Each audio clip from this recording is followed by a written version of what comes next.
Assalamualaikum warahmatullahi wabarakatuh. Alhamdulillahirrahmanirrahim. Pada kesempatan kali ini saya akan menceritakan sedikit kisah tentang salah satu wali songo, yakni Sunan Giri. Sunan Giri nama aslinya adalah Raden Paku atau yang sering disebut Muhammad Ainul Yakin. Beliau adalah salah satu wali songo yang sangat berpengaruh, bukan hanya dalam bidang dakwah tapi juga politik dan kekuasaan. Beliau lahir di Belambangan, Banyuwangi pada tahun 1442 Masehi sampai 1506 Masehi. Beliau berasal dari kedua orang tua, yakni ayahnya Maulana Ishaq yang berasal dari Samarkand dan ibunya yang berasal dari Banyuwangi. Maulana Ishaq adalah ulama yang berasal dari Timur Tengah dan merupakan saudara dari Maulana Malik Ibrahim, yakni Sunan Gresik. Dan Maulana Ishaq termasuk adalah keturunan dari Syekh Jumadil Kubro, di mana Syekh Jumadil Kubro adalah keturunan dari Muhammad Rasulullah SAW yang ke-10 melalui jalur Sayyidina Ali bin Abi Thalib. Dan ibunya Dewi Sekardadu, ibunya Sunan Giri, adalah putri dari kerajaan Majapahit. Sunan Giri mendirikan pesantren Giri atau Giri Kedatan di Gresik, di daerah Gresik, dan menjadikannya sebagai pusat pendidikan Islam yang besar dan menjadikan pusat keagamaan politik di Jawa Timur. Dan beliau sering dimintai untuk memberikan legitimasi keagamaan bagi raja-raja Islam termasuk Kesultanan Demak.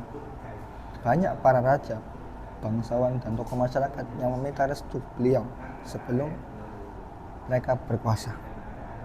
Dakwah Sunan Giri bukan hanya di dalam Pulau Jawa, tetapi juga di luar Pulau Jawa, yakni seperti Lombok, Maluku, Sulawesi, dan Kalimantan.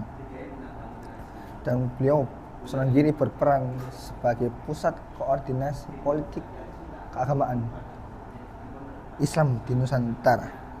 Beliau menekankan nilai kebersamaan, persaudaraan sosial, dan memposisikan Islam sebagai agama yang membawa keadilan dan kesejahteraan masyarakat, bukan hanya ritual.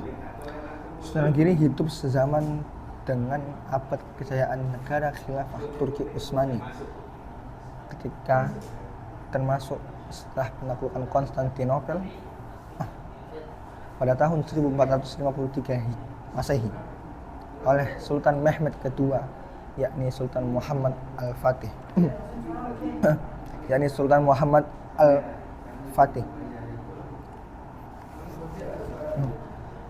Dan beliau hidup di masa runtuhnya Majapahit dan lahirnya Kesultanan Demak. Masyarakat Jawa sadar bahwa mereka bagian dari umat Islam yang dinaungi oleh kekhilafahan Turki Utsmani sebagai payung yang menjaga persatuan umat. Sunan Giri salah satu cara dakwahnya yakni melalui tembang dolanan lewat budaya seperti lagu Jublak Suweng. Dan dari pesantren Giri atau Giri Kedaton lahirlah nantinya banyak ulama dan mubalek yang tersebar keluar Jawa. Sunan Giri juga pernah menjadi hakim dalam pengadilan Syekh Siti Jenar ketika hendak murtad dari Islam dan telah keluar dari syariat Islam.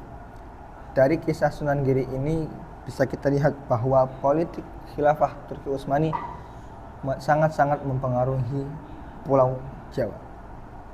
Sekian dari saya. Wassalamualaikum warahmatullahi wabarakatuh.